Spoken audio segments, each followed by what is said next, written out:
Hi, I'm Dr. Jason J. Campbell, and I want to thank you for taking the time to watch my videos. In this video, I'm continuing my lecture series into ethnicity and nationalism. We are on section 1.3 of the analysis on page 7. In order to get the notes, just click the link in the description field. It'll take you to the PDF. Download the PDF and use it to supplement your reading. The reading comes from American Ethnicity, the Dynamics and Consequences of Discrimination. So if you feel the need to get the book, and with that, let's begin.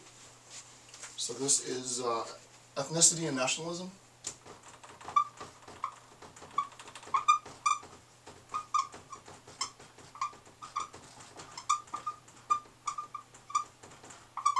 Okay, and this is section 1.3.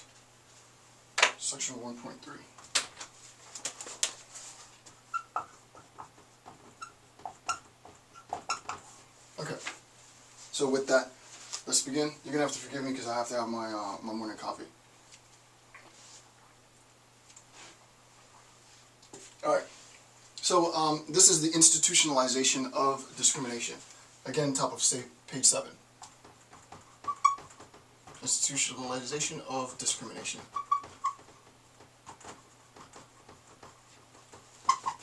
Okay, so number one, this concept of the institutionalization of discrimination exists when individual acts are sanctioned by cultural values, beliefs, laws, and norms. Right?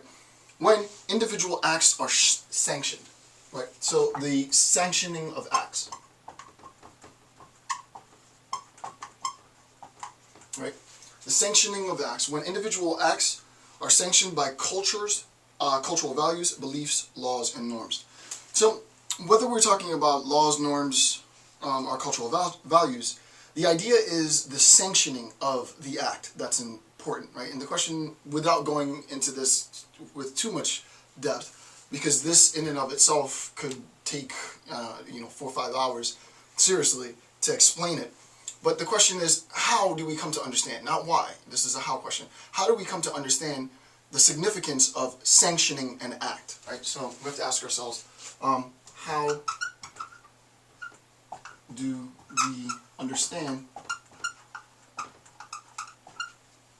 How do we understand the act of sanctioning acts?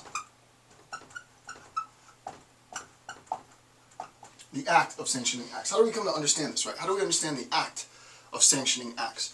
The first thing to recognize is that you can't make a sanction, right? You can't condone, allow, you can't allow for, you can't justify an act if you're not in a position of power to make the justification, to make the sanction, right? So that the idea of the ability to sanction is itself contingent on the attainment of a certain threshold of power.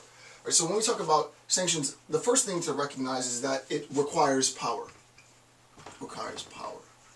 But more importantly than requiring power, the act of imposing a sanction, if you think about it in terms of restriction, either will work. In this sense, we're talking about the allowance, the justification for, right? The ability to sanction an act. If you mean it in that sense, which is the sense in which we do mean it, it requires, the concept of sanctioning requires that there is a recognition of power.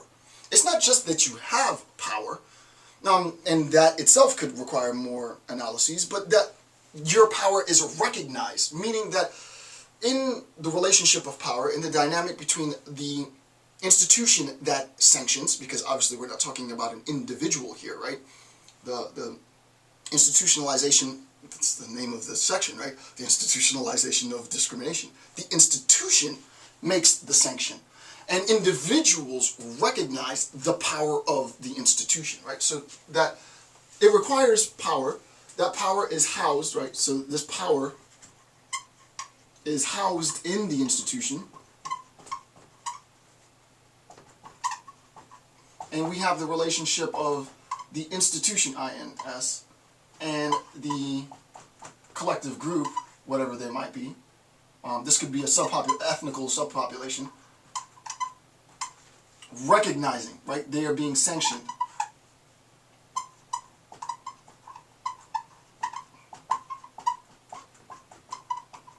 Right? The subpopulation is being sanctioned. Their actions are being sanctioned by the institution.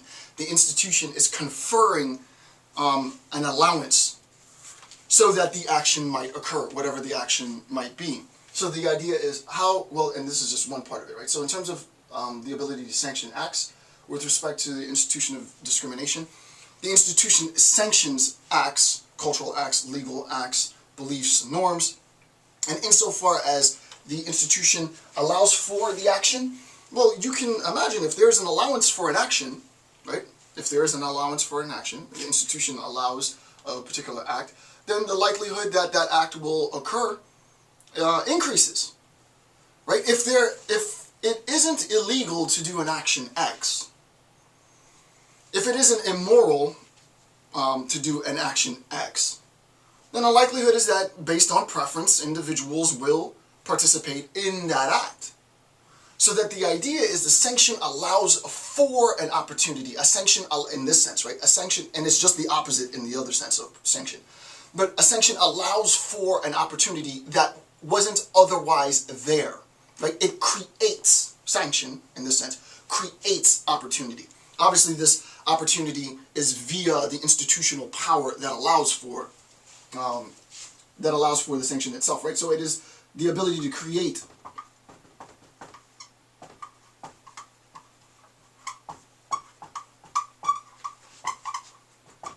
the sanction is the ability to create opportunity. Obviously, we should recognize that the opportunity is the opportunity for the act that is attempting to occur, whatever the act might be. Now, in terms of discrimination, what might this be? You can think about the legal justification for segregation in the United States. So the legal justification for segregation in the United States allowed for, created segregated communities. But insofar as it created segregated communities, it also created segregated mentalities. It created an air. It created a sense. It created a belief that my actions of segregation are justified by the law, and thus the way in which I perceive the other, the black community, what have you, is also sanctioned. Right? My resentment for that community is also sanctioned. Right? So that the idea is, insofar as we translate our legal, religious, moral sanctions, justifications for discrimination, it's not just a conceptual justification. No one's saying that the law is telling you to go out there and lynch someone. No one's saying that the law is telling you to go out there and hurt someone. We're not making that that would be hyperbolic to make that leap.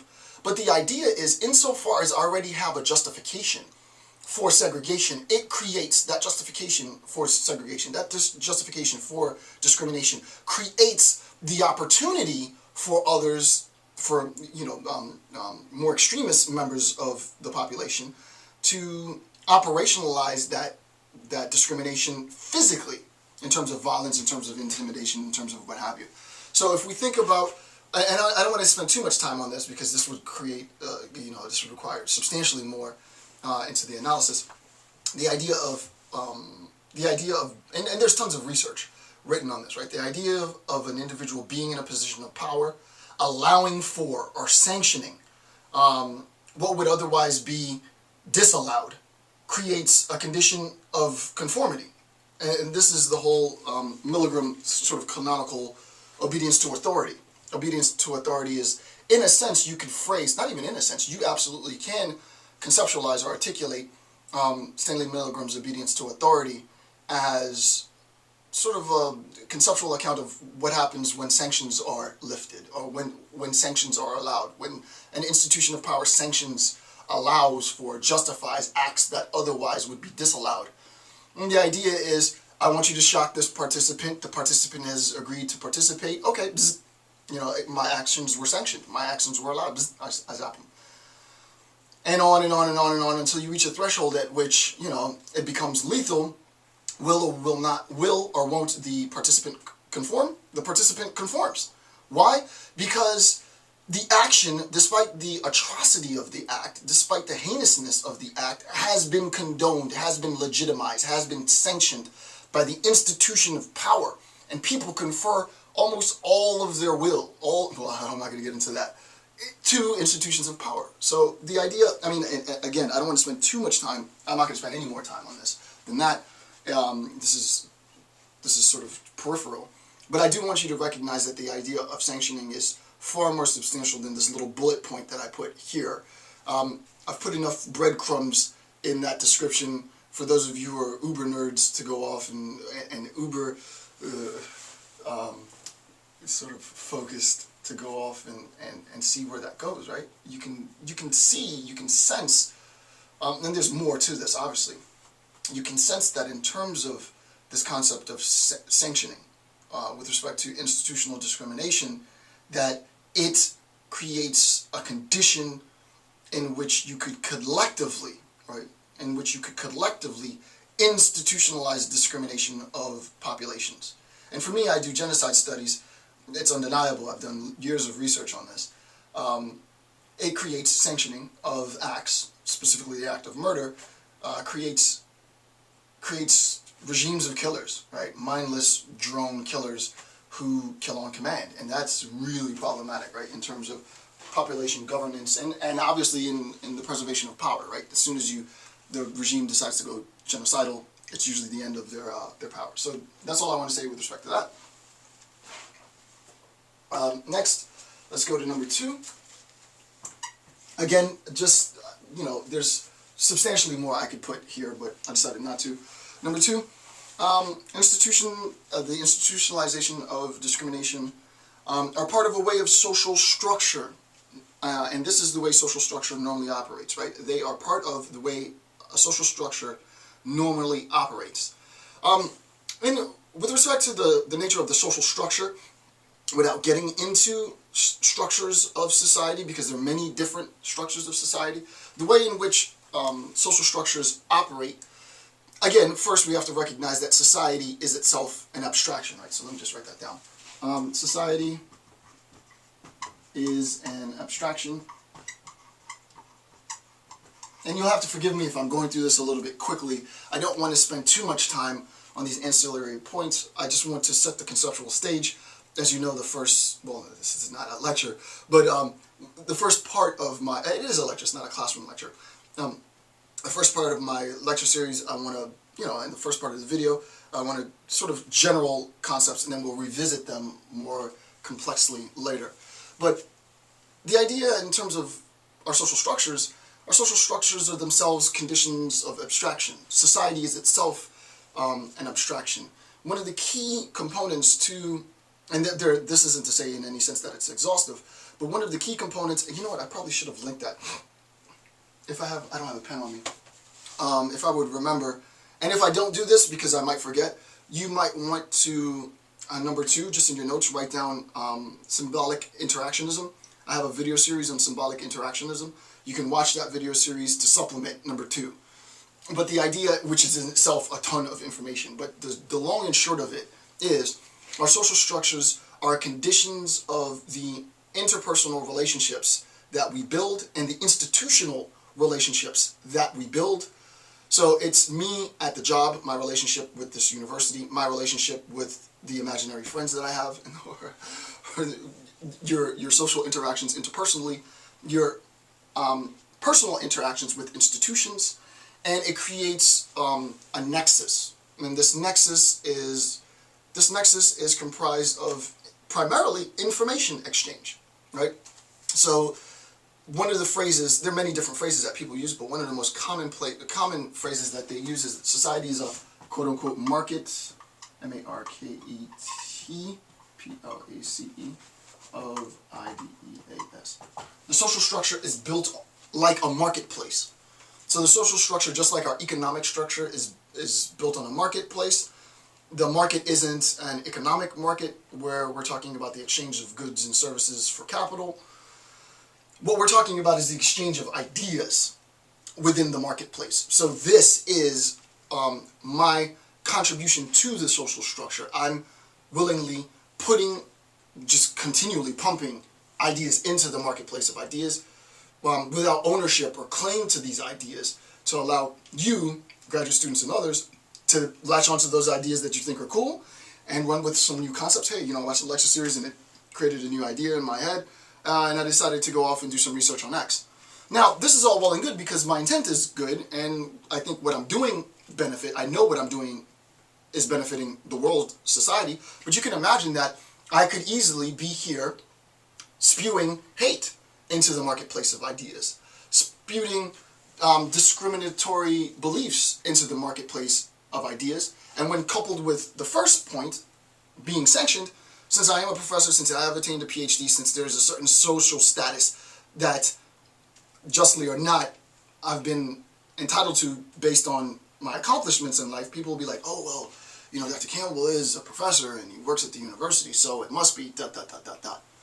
Right? There's a sense in which people, and this happens all the time, people abuse the authority that they have.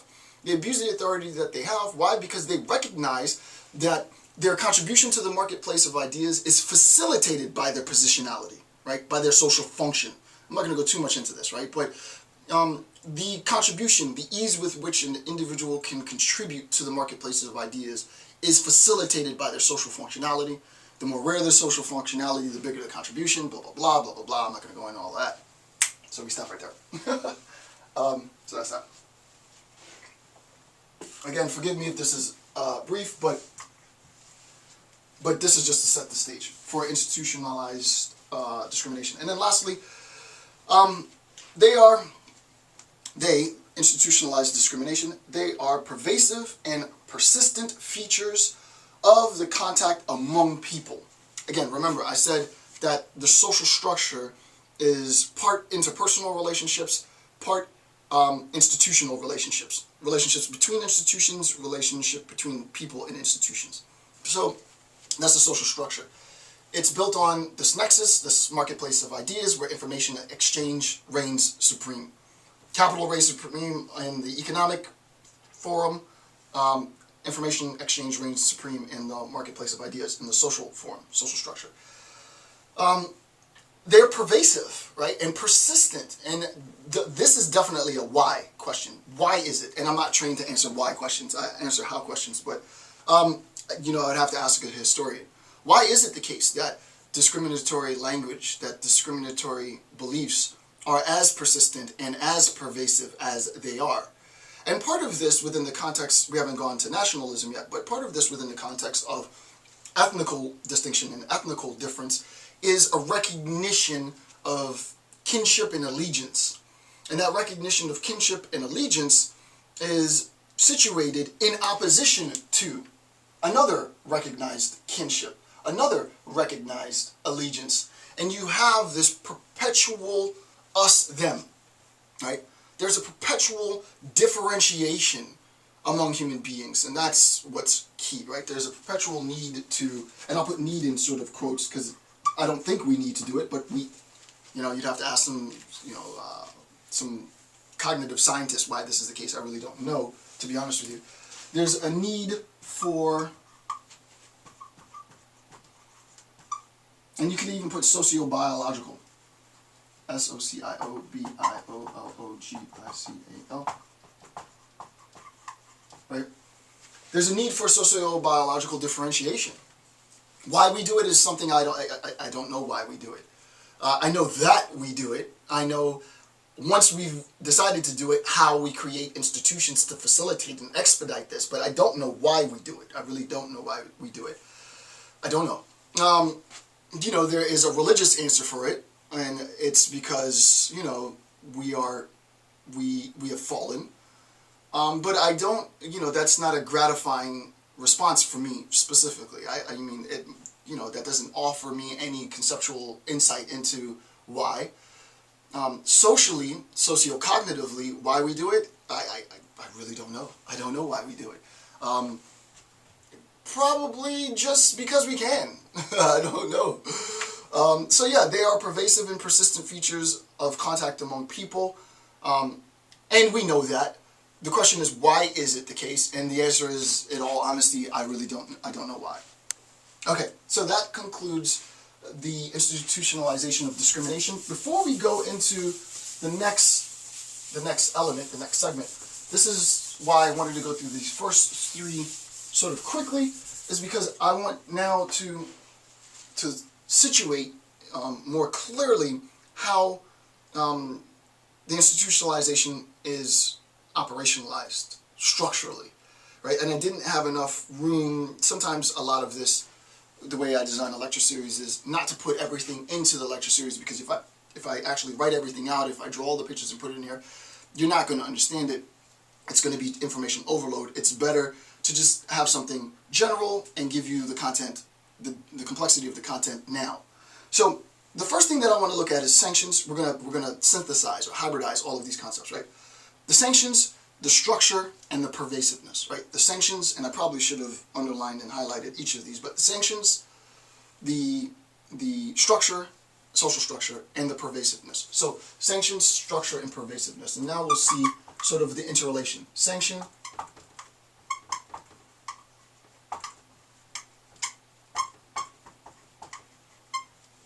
S-A-N-C-T-I-O-N-S. Okay. Remember what we said. Now I'm going to assume that you're going to remember what. Let me have my coffee before I continue. But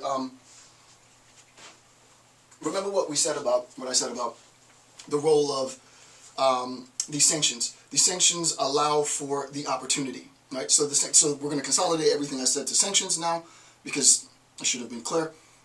We're basically going to say they're going to allow or disallow, but in this sense, allow for the opportunity, ...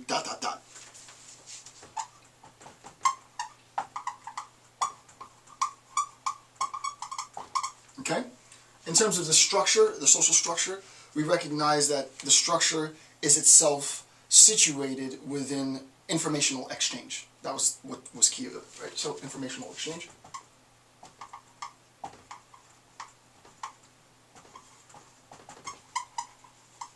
And the pervasiveness is sort of just fact. There's nothing much more I can add to it, unfortunately. I mean, I could in terms of how, but this is not that type of question, right? So just sort of the fact or the givenness. It is something that we are cognizant of, or we are aware of. We've seen it. We know that it occurs. I'm not so interested in why it occurs, but we know that it occurs. So if you think about the allowance for opportunity and informational exchange, right? If you think about those two, primarily informational exchange, we recognize that institutions, now we're going to get a little bit deeper, we recognize that institutions of discrimination, right? Institutionalized discrimination, right? Or the process, the institutionalization of discrimination is precisely that. It is procedural, right? The institutionalization of discrimination is procedural. And that might account, so I lied a little bit, that might account for why. Why is it the case that it's as pervasive as it is? Because it's proceduralized. There is a process in which we implement discrimination. It's not that discrimination just happens sort of serendipitously between people in their daily lives. I mean, that's clearly the case. It's the institutionalization of discrimination when we think about how this unfolds.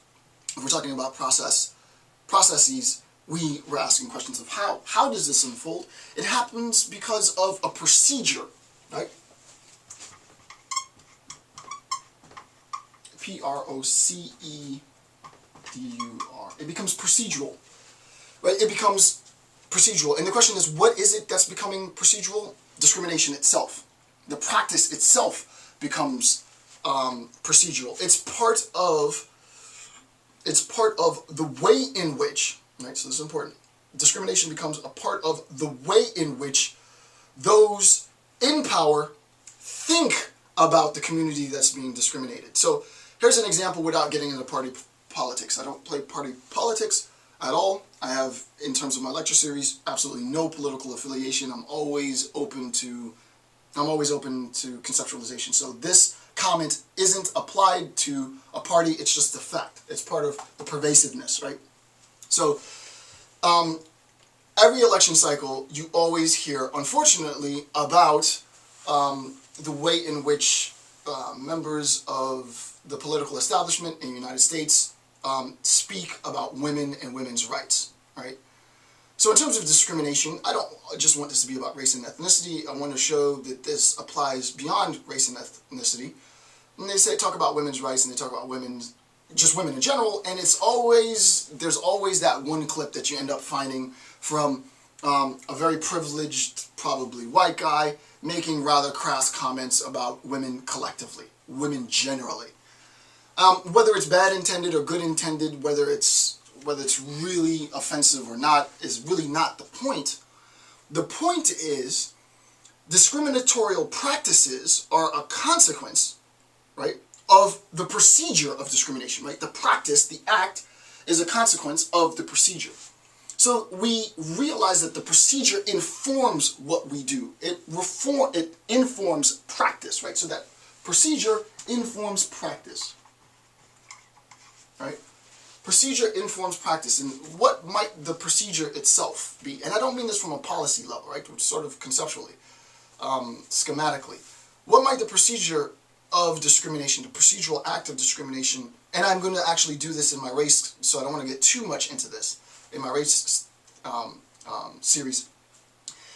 There isn't a recognition, there isn't a confirmation, there isn't a realization that what's happening is in fact discriminatory. This seems counterintuitive, but trust me, and I'll go into this more in my race series. You can make the procedure of discrimination more effective if you deny that what you're doing is in fact discriminatory. If you deny that what you're in fact saying is sexist, you can continue the sexist agenda. No, it's not sexist what I'm saying. This is not a sexist act. This is my interpretation. This is my opinion. This is my personal belief. Okay, sure, but people need to recognize that in terms of the institutionalization of discrimination, you create an air, right? You create an environment in which those looking to guidance, information from the institution, right? Those looking to the institution, the population, the institution is going to inform the public, the general public, based on its practice. Right? So you can't deny this. When African Americans in the United States were told to sit in the back of the bus, the practice was informed by a procedure.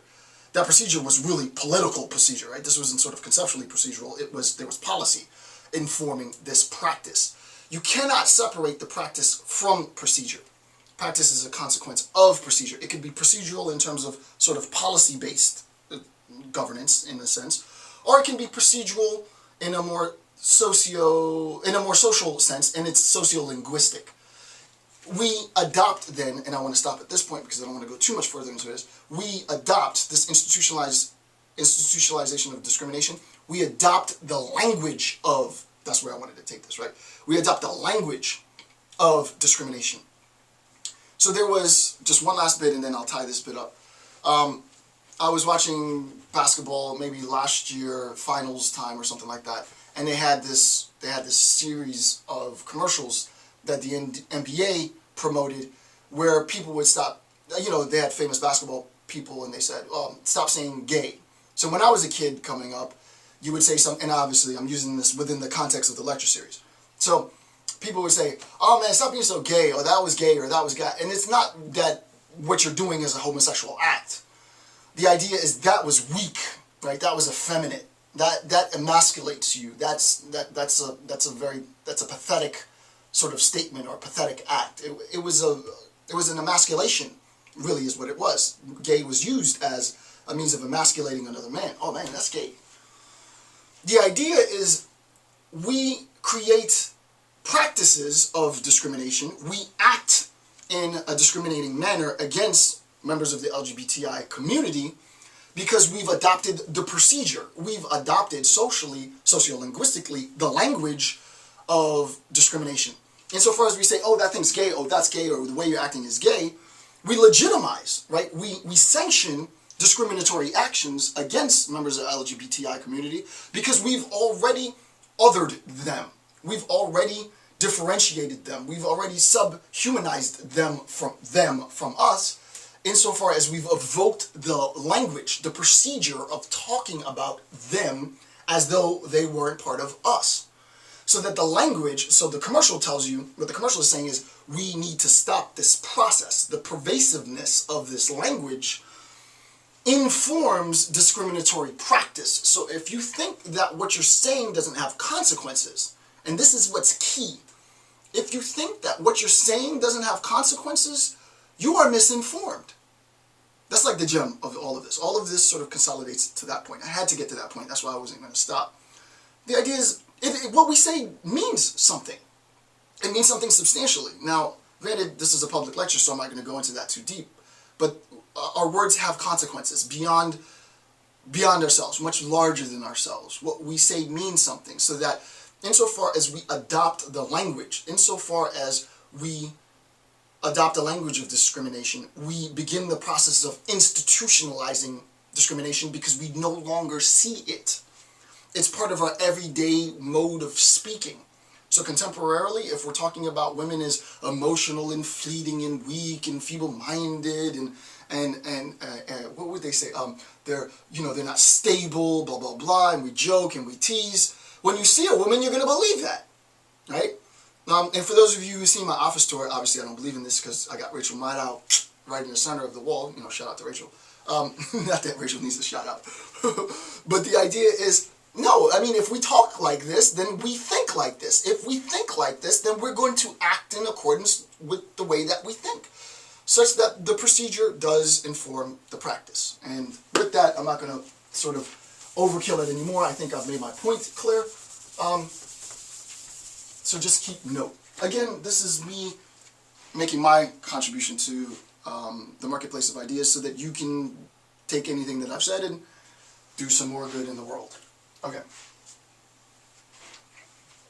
So, in terms of discrimination then, I wanted to talk about ethnical stereotypes, specifically in the U.S. The idea is ethnical, what is the name of this series? Theories of Ethnicity and Nationalism. The ethnical classes that I wanted to identify were ethnical classes relevant to the U.S., specifically because I live in the U.S., I teach in the U.S., so that's how it goes. But obviously, we can talk about any ethnical membership anywhere in the world. It doesn't have to be the ethnical differentiations that are specific to the U.S. This could be any ethnical class, if you will. Okay, so ethnical stereotypes in the U.S.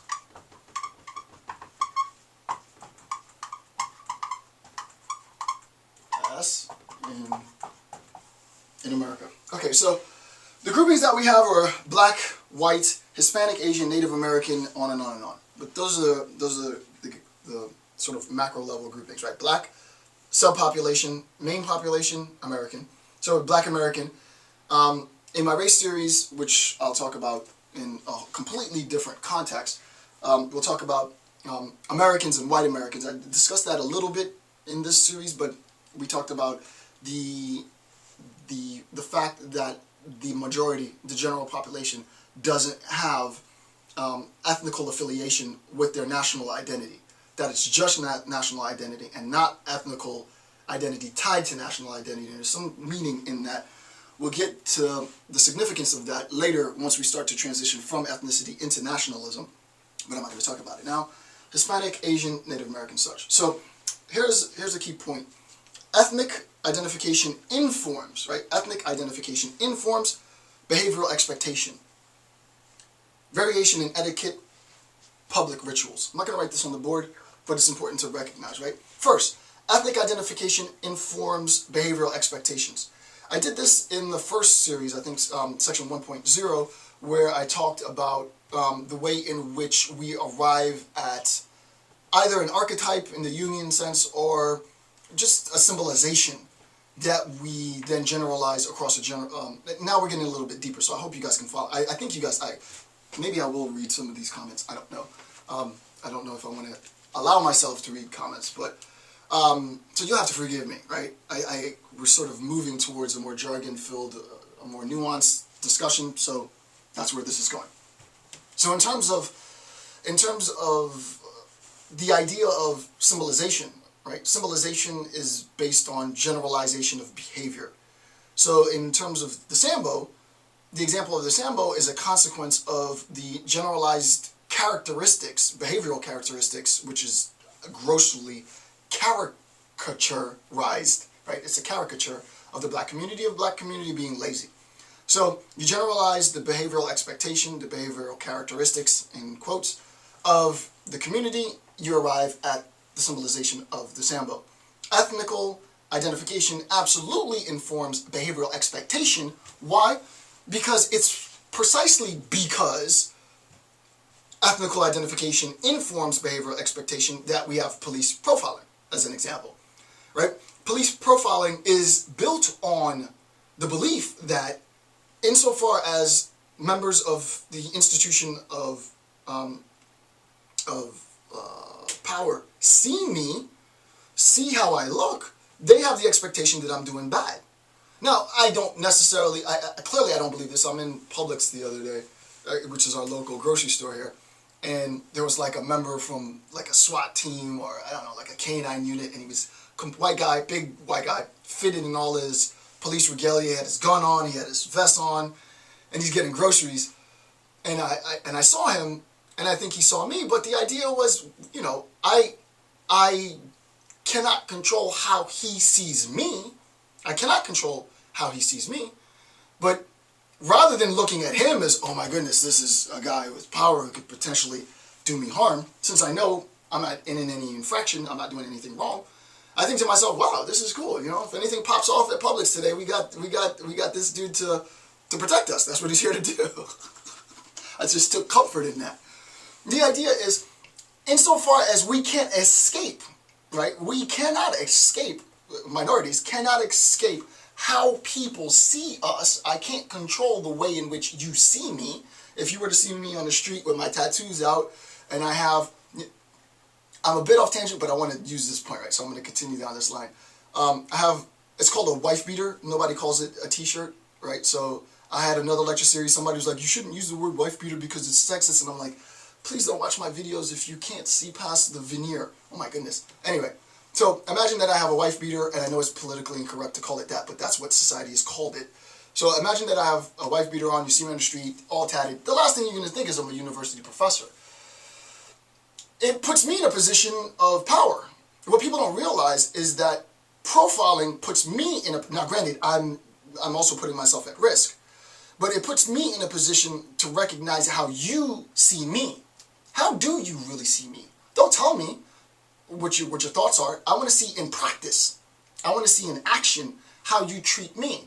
And this has happened many times in my life, where it's like the first time the person sees me, they think I'm a hoodlum. The next time they see me, they realize I'm a professor, and I can see the distinctions in their behavior. And that lets me know that this person is clearly fake, and I don't give them anything worth, 2 cents. At a macro level, the community can see, right? The community, this is why the Rodney King beating was as volatile as it was, because the community saw the hypocrisy, the fakeness of the institution, right? And it was the hypocrisy, and I don't want to get too deep into this, but it was the hypocrisy and the fakeness of the institution that the black community saw why it became as volatile as it was. Oh, protect and to serve? Are you really here to protect and to serve us? Now, I'm not saying that this is or isn't the case. I'm doing an analysis of the conditions that led to the violence and the riot. Oh, you are here to protect and to serve? That's the mantra. Well, here's yet another instance of you neither protecting nor serving. So that hypocrisy led to that epistemological recognition of what is being said and what is being done, the distinction between what you say you're doing and the practices as a consequence of the procedure, that led to hostilities. There's many other things that factored into this, for sure. But it's important to recognize that behavioral expectation does absolutely inform public perception of ethnical groups, right? That's very important. The next, variations in etiquette. Don't want to spend too much time on that. And obviously public rituals. Don't want to spend any time on that. I just really wanted to talk about the behavioral expectations. You can fill in the other two as you see fit. All right, so the following will represent gross generalizations. You should try to complete each ethnical stereotype. So what I tried to do was, and I don't know how many of these I did. No, I did the 3 of them. So in terms of the stereotypes, I looked at each of the segments, ethnical segments of the U.S. population: black, white, Asian, Hispanic, Native American, sort of other, and forgive me for the other. And we demarcate between the three identifications, right? Behavioral, expectation, etiquette, and public ritual. I tried my best to do this. Some of this you can fill out yourself, but I think this would be a good practice, right? This would be good practice. I also don't have any problem saying that I don't know what you would fill out. So what are the behavioral expectations of members of the black community? Well, black guys are angry. Black women are angry, right? They're violent, right? They're hostile people, right? So if someone were to ask generally, what do you think behavioral expectations for this ethnical community are, we have a better understanding of what a stereotype is by attempting to identify generalized behavioral expectations, right? So rather than talking about stereotypes as sort of a large conceptual array, it's better to talk about stereotypes as applied to specific identifications, modes of identification. So how would we understand stereotyping across ethnical populations as it pertains to behavior? You see, it's more conceptually specific. How would we talk about stereotypes, not in general as an array, how would we talk about stereotyping applied to an ethnical population with respect to behavioral characteristics? Very specific, right? In terms of the black community, maybe anger and violence. In terms of the white community, maybe entitled, disrespectful. Of course, there's no truth to this. There's absolutely no truth to this. It's my interpretation of behavioral stereotypes. What I want you to do is take the time to actually think about this. What are the stereotypes that I have about white people, about black people, about Asian people, about, such and such and such? Hispanics, maybe loud, use of language as a means of excluding. So Hispanic people, I don't believe any of this. These are the expectations, the behavioral expectations in terms of a stereotype. So it's supposed to be pejorative. Oh, Hispanic people are loud, and if they want to talk about you, they speak Spanish so that you're not included in the conversation. You feel dejected for whatever reasons. Okay, Asians, apologetic, shy, academic excellence. I made academic excellence bold because, and I think I talk about this later in the series, despite the fact that this is a positive stereotype, right? I want you to recognize that all of the stereotypes up to this point have been pejorative. I just said that. In terms of Asian identity in the U.S., one of the stereotypes, aside from being shy and maybe even effeminate, is that Asian people, men and women, are all super smart. Later, I think I talk about this, so I don't want to get into this now. I think I talk about this concept in more detail later, so I'm not going to get into it now. So I'll just speak generally now. But that's problematic, right? Because you can imagine the social pressure that it creates on individual members of the Asian American community. The general expectation is that, all Asian people get straight A's, they're super smart, they go off, to do amazingly huge things in life. Well, is that really the case? Clearly it's not. It's absolutely not the case. So in terms of college admittance and in terms of very specific, but we're talking about the general population, right? No, it's not the case. That stereotype creates, just like other stereotypes, creates problems and pressures for the community. Being black and the fact that my stereotype might be that black guys are dangerous and angry, that doesn't put me in a good position every time I go out in the street because people think I'm there to do harm and my physical being's at risk. Now, I'm not saying that one of these stereotypes are better or worse than others, but just that the behavioral expectation puts pressure on members, and I'm not going to go through each of these, right? And then lastly, Native Americans, maybe reclusive. I couldn't think of a behavioral expectation for Native Americans. You might have more contact with members of the Native American community, and you might think of behavioral expectations in terms of stereotyping that apply to members of this community. Now the question is why? Why is it important to go through this, right? Why should we even entertain this process? Why did I just spend 5-10 minutes talking about this? Because if we're going to make any reform to discriminatory practices, right? If we're going to make any reform to institutions of discrimination, it doesn't make sense conceptually to talk about reform without there being first an identification of what needs to change. You need to know what the general stereotypes are so that we can reform the way in which we think about members of the other community. It's in identification that reform is rooted. You can't talk about reformation if there hasn't been yet an identification of the problem. So while this might seem taxing, right, while this might seem maybe even obvious, or obviously taxing, it's a necessary procedure in reformation. You can't have a more egalitarian social recognition, which I do believe in, right? I think recognition should be egalitarian, which is its own distinction and its own discussion. But we can't arrive at that social recognition if we don't understand what the stereotypes are. So I'll go through the next two rather quickly. I'm not going to spend a lot of time on this. Variations in etiquette. This was hard for me. I couldn't really figure out what variations in etiquette, behavioral expectations I could get. Variations in etiquette, couldn't really think of some of these too well. Black community, children in the black community are not considered equal. It's part of black etiquette, especially black American etiquette that, I mean, you hear this all the time. You see it all the time.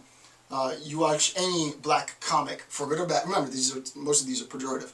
You watch any black comic, and there's going to be some routine in which they talk about reprimanding the child, beating the child into, and it's that bit. I absolutely detest it. As my own personal thing, I can't stand that type of comedy. But it's what's done. Oh, well, yeah, children, they're in a public place, we just beat the kids, and I just have no idea. Right? So in terms of etiquette, children, and there could be some truth to this. I don't know. I mean, stereotyping is stereotyping, right? It's persuasive insofar as it is rooted. Some of it is rooted in truth. I would never say it's a general fact, obviously, but arguably, children are not considered equals within the black community. Maybe even more specifically, black American community.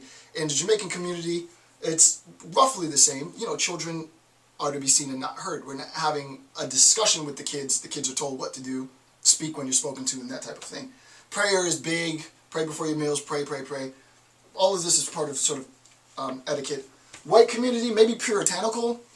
Not to interrupt, right? This might be a generalization as well. Again, even talking about this sounds weird, but white people, like, they want to finish their sentence, right? They'll talk, and then you're like, I'm from the Caribbean, so in the middle of you speaking, all right, I've had enough of what you're saying, so I interject. No, that's bad etiquette, right? You let someone talk until they finish talking, even if it takes 20 minutes, right? So Jamaicans don't do that, right? Jamaicans, you're in the middle of a conversation, you're saying something, okay, idea switch, I'm talking, and there's no offense. But etiquette, you can see how this creates problems, right? If your custom is to talk and complete your idea, and my custom is to talk until your idea sparks an idea in my head and then interject, well, we're going to have problems, right? There's going to be some social conflict as a consequence of stereotypes, and some of these stereotypes are true to an extent. Stereotypes and expectation. Hispanic community, prayer, maybe. I think prayer for most is etiquette. I really don't know too much about Hispanic etiquette, so I couldn't put more than that. Asian etiquette, unfortunately, I think tiger parents has become sort of the new norm. The etiquette is academic success, period, end of discussion. As an end in itself. Or maybe as a means to, maybe financial success, but academic success, right? Etiquette is strong in terms of it facilitates a very sort of regimented lifestyle. There are expectations the kids have and don't have, that the parents have, and so on. So maybe that, not really sure. I put this out there because I don't really know all the answers to this. You guys fill it out. Native Americans, I have no idea. I don't, which is unfortunate, but I have no idea. Public rituals, blacks, of course, this is stereotypical, right? It's called posting. I don't know if you guys know this phrase. It's an ebonic sort of term. Posting is sort of you're on the corner like this, just chilling, just posting, not really doing much of anything. So you're on the corner just, lounging, posting, like a post. So posting, maybe, hugely disparaging, but that, it's a stereotype, right? Well, what are the public rituals of black guys? Oh, they congregate on the corner, not doing anything. Well, that's what black guys do. Of course not, but you get the idea. White people, maybe public intoxication, flashing, sort of the girl going wild type vibe, you know, when you think of white people. Of course, again, as bad as posting, right? What do you think about, when you think about public rituals and white people in terms of stereotype? Oh, they're always drunk in public and they're acting the fool in public. Hispanic, day labor, sort of, and that is true, especially here in the South. But then we demonize it, right? I personally wouldn't demonize it. I look at day labor as, I look at that as a good thing, right? I look at it as someone getting up early, someone with the discipline to go out to get the job that they need to get, because that's the only means they have. I don't look at day labor pejoratively in any sense. But the community does, right? You could demonize. Oh, well, yeah, you just drive your truck up, pick up a bunch of migrants and off to the work site. And we do disparagingly, we do talk about that act disparagingly, right? We talk about day labor in sort of a negative sense. Asian public rituals, I still don't think I know any, so if you know some, sure. Don't know. Native American public rituals, don't know any either. So you get the idea, right? Again, this section, 1 through 3, was just an attempt, and I think might be a little remedial for university students, for graduate students. It'd be a good place to start ideas, but I think something like this would be great in like middle school, high school, right? This bit where you have stereotypes of communities and students, kids. So if you teach in high school, or if you plan on developing curriculum for K through 12 education, this would be great. This would be a great practice for students. Why? Because students would laugh about it. Oh yeah, you know, blacks do this and whites do this and Asians do this, but then they would see the seriousness of that act, the consequences of it, right? We shouldn't generalize when we talk about white people, when we talk about black people, when we talk about Asians and such, right? We shouldn't generalize because it applies to real people. And insofar as we make these generalizations, it creates a sanction for discriminatory acts and practices, and we don't want to do that. That's the whole point. So, so that's that. Okay. Moving on to the last bit of section 1.3, conceptual and actual differences in stereotyping. So, I just want to read this. Stereotypes need not be true, obviously. Stereotypes need not be true, and they do not necessarily give good descriptions of what people actually do, right? They don't necessarily talk about what people actually do. In a research study, a Chinese couple was refused service only once. So they go to this restaurant, and they go to these restaurants in the South. I'm just giving you the context because I read this, and it's not here. So a Chinese couple goes to a restaurant, goes to numerous restaurants in the South, in the deep South, and they're not refused service at all. So I'll read this again so that you understand the context. Stereotypes need not be true, and they do not necessarily give good descriptions of what people actually do. In a research study, a Chinese couple was refused service only one time in the deep South, and the service is at a restaurant. And this is what was done. The researchers sent out a questionnaire to the owners of the establishment, to the restaurant owners, asking them whether they would accept members of the Chinese race as guests in their restaurants. The vast majority affirmed that they would not. So what we have is a distinction between what is done and what is said. What is said, done. And the question is to do a comparative analysis, right? Comparative analysis, A comparative analysis. What's the difference between what's said and what's done? So in terms of conceptual and actual differences in stereotypes, what was said is we don't provide service to Asians. What was done was that we did provide, all barring one example, we sort of restaurant owners in the Deep South did provide service. So that you can see the discrepancy between what's stated and what's actually done in practice. The idea is to, and this would make relatively interesting graduate research, you would need a more specific topic. The idea is to see whether our stereotypes, before I get into how, whether our stereotypes that we have, the beliefs that we have about people inform our daily practices, and how they inform our daily practices, right? So Is it always going to be the case that negative stereotypes or stereotypes result in negative practices? Maybe not. Maybe not, right? So in the case of the assumption that Asian Americans are more academically inclined than any other race, ethnical group in the United States, will that assumption, does that stereotype result in grade inflation for Asian American students? That would be a great research. Now, granted, your research is sort of, I don't know, it'd be contentious. It'd be contentious research.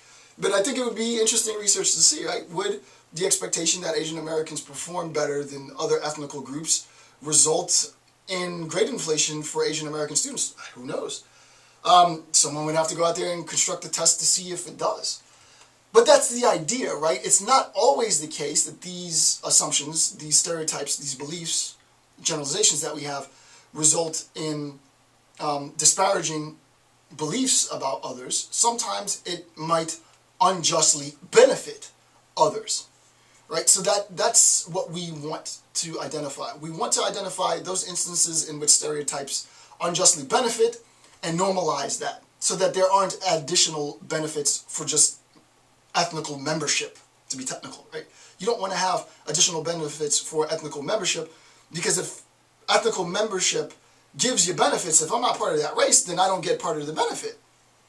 And that's not fair, because I'm making my contributions to society just like everybody else is, right? So if, insofar as I'm making contributions, I'm exerting effort in order to make America better, then I deserve, just like everybody else, to be compensated for my effort. If I'm not part of an ethnical group making exactly the same effort and I don't get exactly the same benefits, that doesn't seem fair, right? And this is where you have ethnical tensions. And we'll talk about that later. Actually, it might not be in this series, maybe in another series.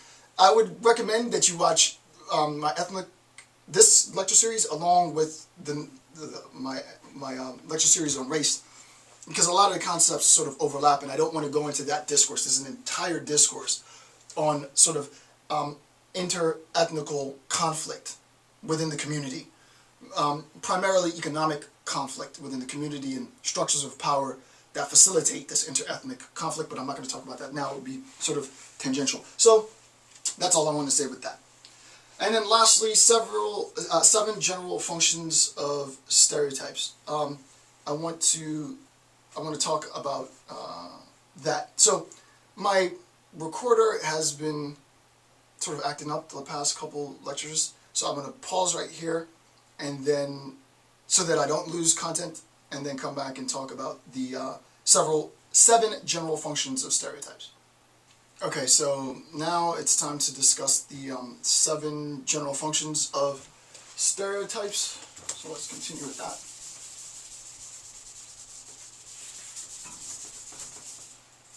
All right, so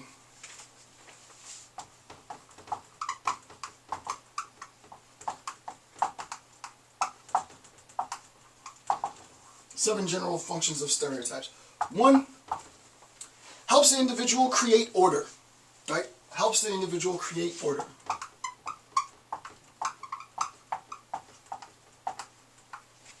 The idea is, in terms of the creation of order, the stereotypes basically are, sort of better said, primarily, the stereotype primarily builds itself on observable behavioral expectations. We talked about that, right? So in terms of the behavioral expectation, I can construct order because I've legitimized order based on generally understood characteristics of behavior, right? So that in terms of blacks, we're going to need to monitor their activity. So we're going to have to increase, and this is a fact, right? We're going to have to increase policing in urban areas. We're going to have to increase surveillance in impoverished communities, right? Now surveillance might be a little different. There's surveillance cameras everywhere, even in sort of residential communities.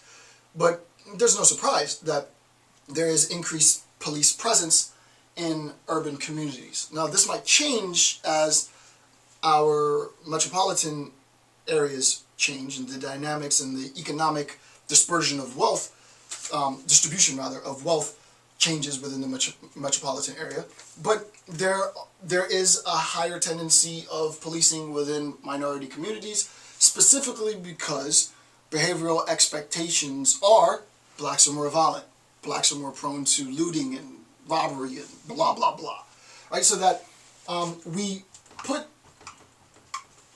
put blacks in a box based on their behavioral conceptual box, based on the general population's assumptions about their behavioral expectations, who we think they are, how we think they act, and we construct institutions of order, in this sense, the judicial system, to make sure that we regulate that. We put Asians in the box, right? Right? We put Asians in the box. Why? And we say, well, in terms of academic progress, well, Asians tend to do better than whites and blacks and so on and so forth. So they're the ones who are going to be the leaders of industry. They're the ones who are going to go into the high-tech blah, blah, blah. They're going to make great engineers and, pharmacists and da, da, da. Well, I mean, we put them in a box. But just like the black community, who is being demonized by the judicial system and probably overrepresented in incarceration as a consequence, this is the point of the social scientific research, there might be tendencies for great inflation and favoritism for Asian American. Now, I don't know that this is the case, right? I don't want this to be taken out of context. But there might be, certainly plausible, there might be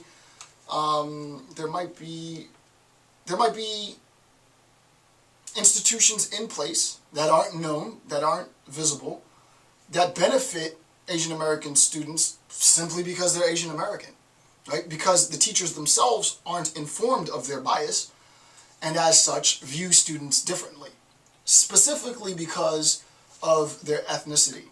And that is hugely problematic because the classroom is supposed to be the great equalizer, right? That's the idea. Education is supposed to be the great equalizer, your brain versus my brain, and that's it. Is that necessarily the case? Probably not. So without going into it in too much detail, we create order, but that order, and I can probably erase this now and actually put something that makes some sense. We create order based on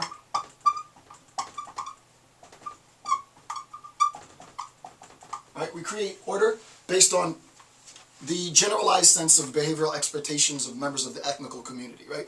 What is the expectation of members of this ethnical community? We believe behaviorally they function like this. We create an institution to facilitate that behavioral expectation, right? Obviously. So that the idea is it helps the individual create order. The individual in relationship, any individual in relationship to institutionalized discrimination is going to follow the grain. They're not going to go against the grain.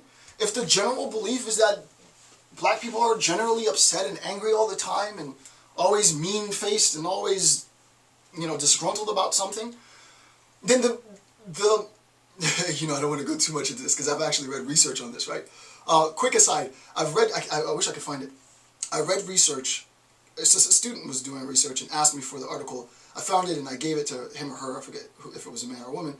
And it had to do with incarceration rates based on color. All black, but based on color. The lighter the shade of black, the less, I'm not making this up, the less the incarceration time was for the same offense. The darker the shade of black the black person was, the more severe incarceration rates were. Why is that of any significance? If the expectation is generally, right, this is the next part, if the expectation is generally that blacks, African Americans are aggressive, dangerous people, always upset, blah, blah, blah, then for the individual person, John and Jane Doe on the street, looking at a black person, just seeing a black person, when you look at it, you see the clip, you take a still shot, there's a still shot of a black guy, black girl, doing whatever, anywhere.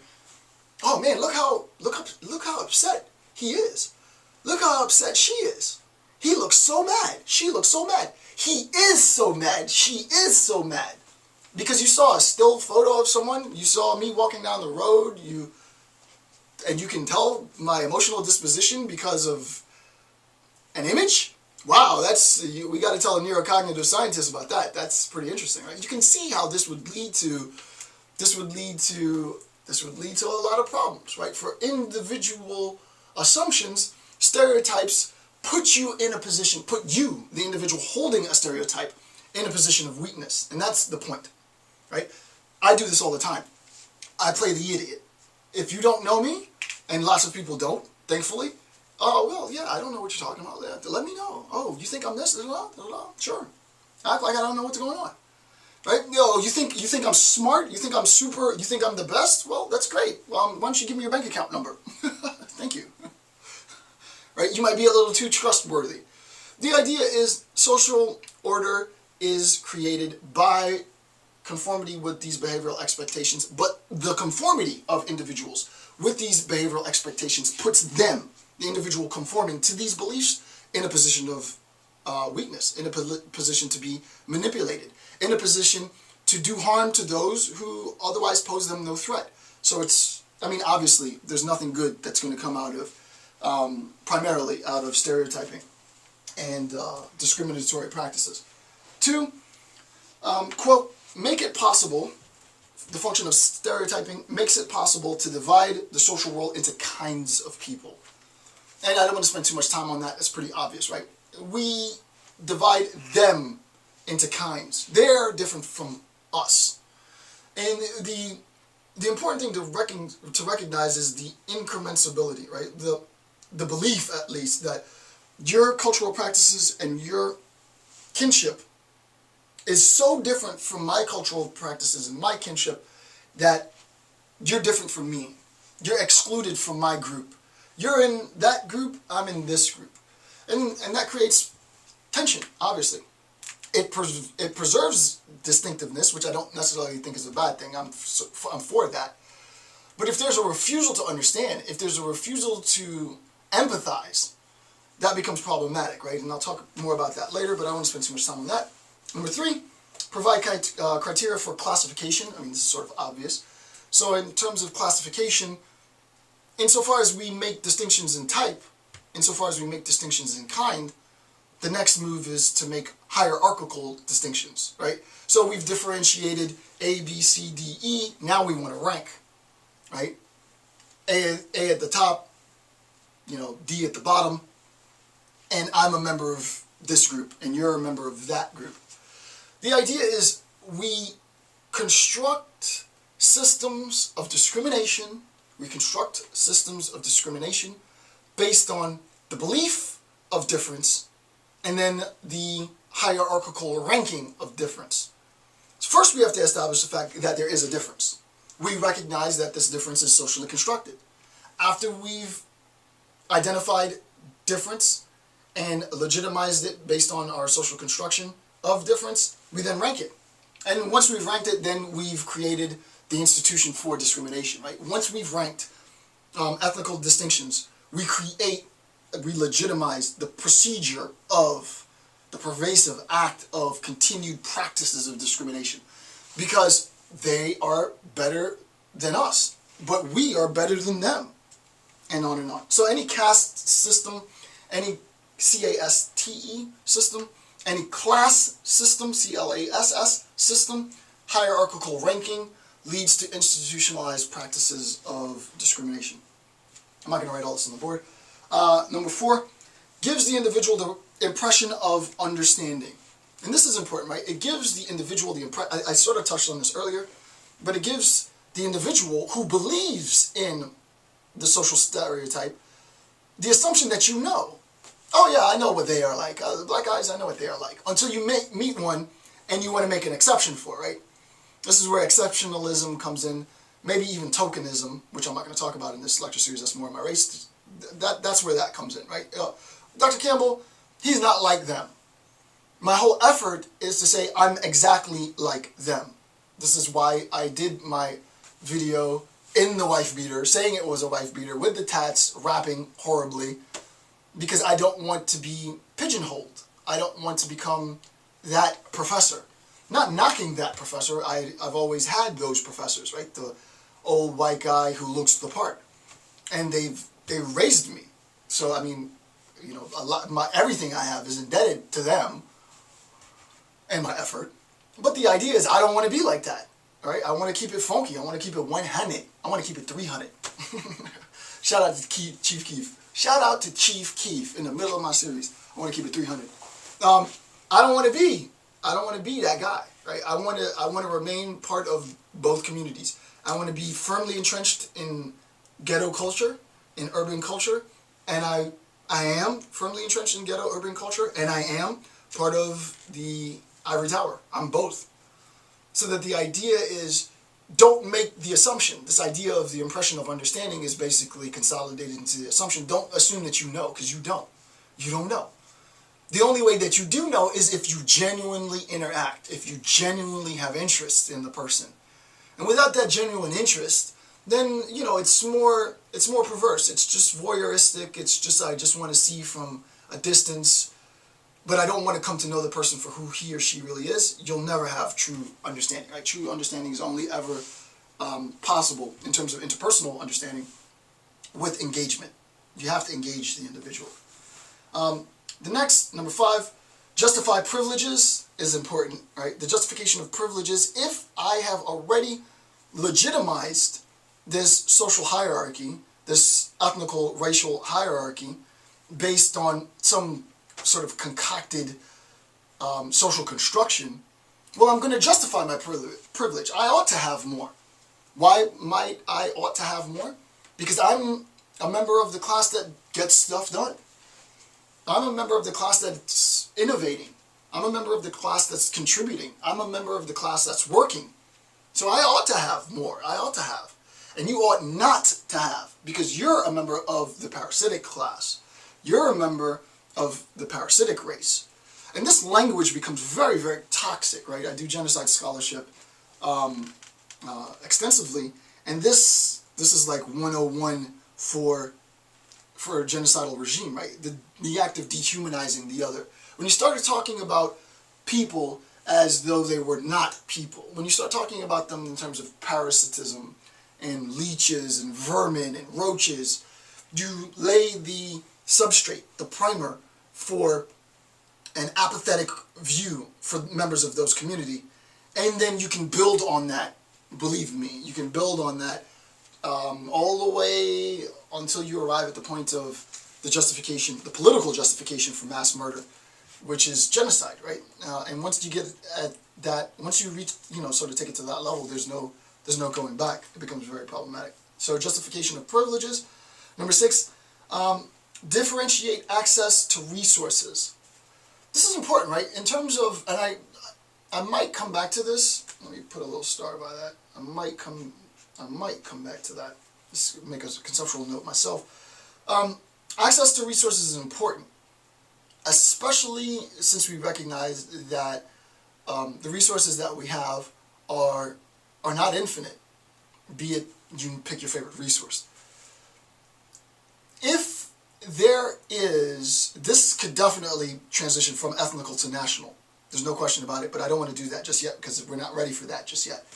But the idea is, if there's a belief that access to resources, well, I'll do it a little bit because I need to. So just briefly, in the National Socialist Party, Nazi Germany, 30 to 45-ish, there was, and I hope I'm pronouncing this word appropriately, Lebensraum. It's called living space. So the idea is Lebensraum, and it's the living space, and it was land, topography, as the right of the German people. It wasn't just any land or any topography. It wasn't just the state of Germany. It was land, period, no matter where you lived. All of this was preserved for the Reich. Well, the idea is that access to those resources, access to resource as a right of an ethnical group, oh my goodness, I mean, Jewish people suffered terribly because of this belief, right? I built this YouTube channel. The very first, maybe 2 or 3 videos for this entire, my first video I uploaded was my interview with 2 Holocaust survivors. And I did that intentfully. It wasn't sort of serendipitous. Everything I do is intentful. It wasn't serendipitous because I wanted, I wanted to pay homage to those who suffered through demoralized, their own demoralized life at the time. And the stories are horrific. Why? Because, and the stories are horrific. I've listened to them first person, talking with these people, and you can't put it into words. You can't explain it. No matter how much distance is removed from me as a graduate student doing my research to this point, I just can't get it out of my head. I can't get their stories out of my head, the way they looked, the way that they were crying. You don't understand. I was there when they shot my uncle in his face in front of me because the land that he owned, because he was a potato farmer, was theirs. I really can't understand that. I can't understand that. As I can sympathize, but I can never empathize with that story. Why? This is why I said I need to put an asterisk there. Because access to resources was in some bizarre world appropriated and reserved exclusively for an ethnical type. Okay, sure. It's a tragedy. And this is not to, I don't want I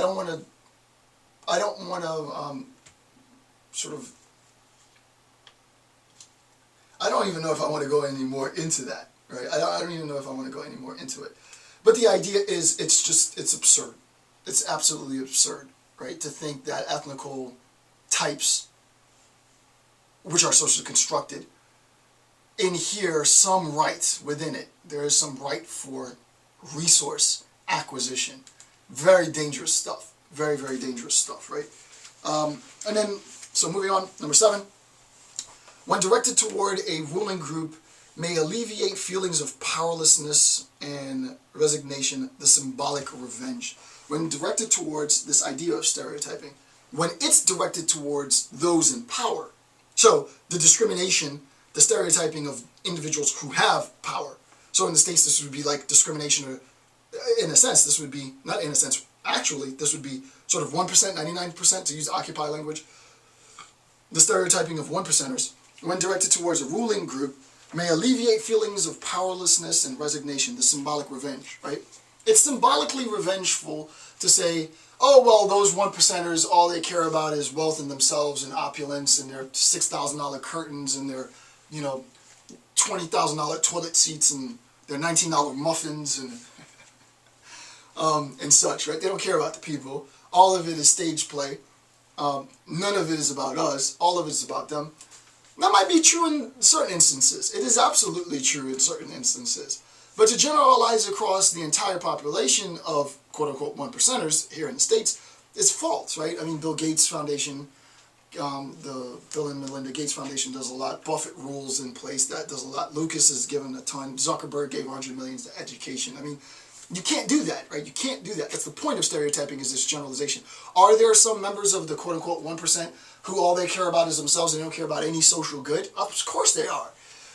Is that the case for all of them? Of course it's not, right? But that idea, number 7, was it serves as, and this is all, this is sort of dangerous. This symbolic revenge is dangerous. Why? Because it's delusionary, just like everything else, right? It's if that is even a word. I need to Google delusionary to see if it's a word. I think it's a word. But it's a delusion to believe that you can, as a member of the 99%, get any real revenge. It's symbolically vengeful. Does that have any real social significance? Really, no. Does it have any political significance? Really, no. Is there any use in symbolic revenge in this case? Really, no. So what does it do? Nothing, really, right? We need to transform if we believe that this economic disparity is undermining the benefit of the social good. We need to do something different. We, the 99%, needs to do something different than symbolically having revenge for, or symbolically demonizing the 1%ers. We need to enact social movements so that we can have policy-based initiatives. Otherwise, shout out to Lord in this track, the Royals, that song is freaking insane. Otherwise, you're living in a fantasy world, right? And if you want to live in a fantasy world, knock yourself out. I want to live in the real world, so I don't buy into these delusions. And on that note, and on that note alone, I end this section 1.3 in my theories of ethnicity and nationalism. I want to thank you for taking the time to watch my videos. I'm Dr. Jason J. Campbell. Have a good day.